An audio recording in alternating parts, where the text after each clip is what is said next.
Siłach Zbrojnych RP dzieje się w tej chwili rewolucja śmigłowcowa. Wprowadzane są coraz to nowe typy nowoczesnych, cyfrowych śmigłowców. Niedawno został ogłoszony zakup dziesięciolecia, o ile nie więcej, na kupno 96 śmigłowców szturmowych Apache. Jednak, żeby można było latać na tych wszystkich nowoczesnych platformach, potrzebne jest szkolenie. Jest ze mną prezes zakładu PZL Świdnik, Jacek Lipucha. Dzień dobry. Dzień dobry. Co Świdnik na to? No Świdnik to, co już mówił od dłuższego czasu, że jeżeli chcemy wprowadzić można powiedzieć 4 nowe platformy śmigłowcowe i tak naprawdę kilkaset prawie docelowo śmigłowców nowych do służby, to musimy mieć populację pilotów, która temu sprosta. Pamiętajmy, że każdy śmigłowiec musi mieć kilka załóg, a nie jedną załogę, bo tak działa jakby system floty śmigłowcowej, więc po prostu musimy stworzyć, czy może zwiększyć przepustowość przede wszystkim systemu szkolenia, który w tej chwili istnieje. On jest oparty o Lotniczą Akademię Wojskową i 4. skrzydło szkolne. No i to 4. skrzydło szkolne na tych śmigłowcach, które posiada, nigdy nie będzie w stanie przygotować takiej populacji pilotów, która jest potrzebna do tej właśnie nowoczesnej floty, która w tej chwili wchodzi do służby. W związku z tym my proponujemy taki kompleksowy, zintegrowany system szkolenia dla 4. skrzydła w Dęblinie. To może powiedzmy coś więcej o tym zintegrowanym systemie, bo to jest nie tylko śmigłowiec, ale też cała masa symulatorów i urządzeń dodatkowych peryferyjnych, prawda? Ja bym nawet odwrócił to. Powiedziałbym, że najważniejsze to są tak naprawdę urządzenia treningowe, symulatory i system szkolenia wokół nich.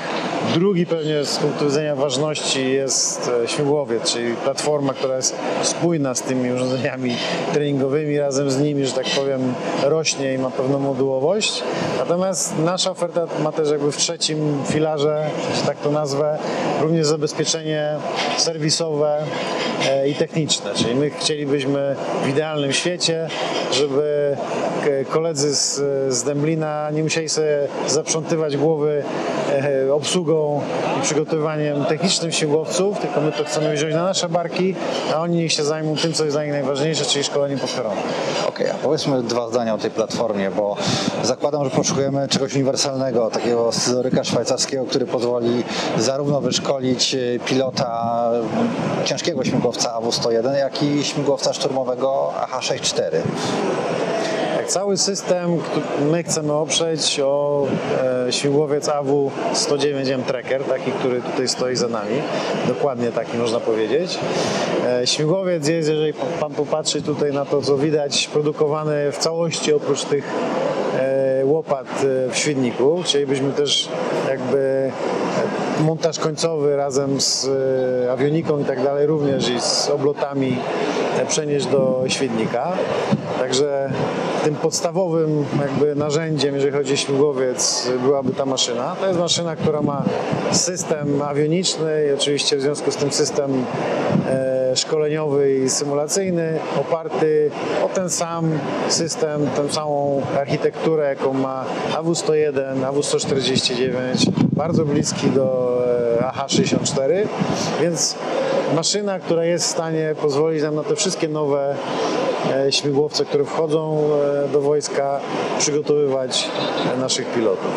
A co z utrzymaniem tych śmigłowców w stanie lotnym? Bo wiadomo, że student to nie jest jeszcze doświadczony pilot. Może mieć twardsze przyziemienie, mogą się pojawić jakieś uszkodzenia. Rozumiem, że cały serwis mógłby mieć miejsce w Świdniku i nie będzie tak kosztowny jak uszkodzenia na przykład śmigłowca docelowego. Oczywiście nie bez kozery wybieramy śmigłowiec w takim tonażu i w tej wielkości. To jest m.in. maszyna, którą wykorzystuje amerykańska marynarka wojenna. Jesteśmy w tym programie, dostarczyliśmy już blisko 70 śmigłowców szkoleniowych do marynarki wojennej. Docelowo jest 100 kilkadziesiąt.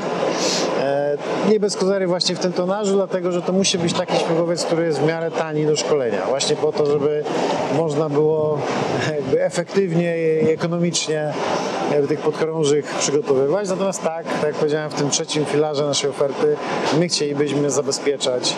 Jesteśmy 45 minut drogi od Dęblina, więc jakby jesteśmy naturalnym zapleczem technicznym dla czwartego skrzydła. Ostatnie mam pytanie w takim razie dotyczące pilotów bojowych, no bo to oczywiście jest teraz temat, który dosyć mocno angażuje opinię publiczną.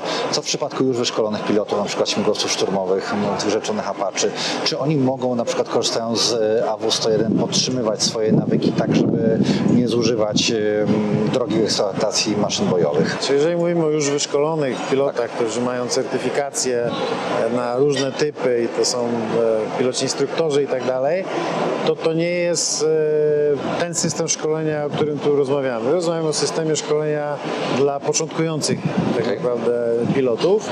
Natomiast ci, którzy są już asami, że tak powiem, przestworzy, to tak pewnie jak w przypadku naszych kontraktów, które na dostawy 149 czy AW101, tak naprawdę szkolą się już na tym docelowym typie. Oczywiście można wykorzystywać śmigłowiec AW109 jako śmigłowiec do podtrzymywania nawyków, czy do, że tak powiem, robienia nalotu i tak dalej. Natomiast w tej ofercie, o której tutaj rozmawiamy, my przede wszystkim chcemy zbudować maszynę do produkowania pilotów w Dęblinie. Maszynę czy system do produkowania nowej populacji pilotów dla Sił Zbrojnych. A potrzebujemy ich bardzo wielu. Dokładnie. Dziękuję bardzo za rozmowę. Dziękuję bardzo.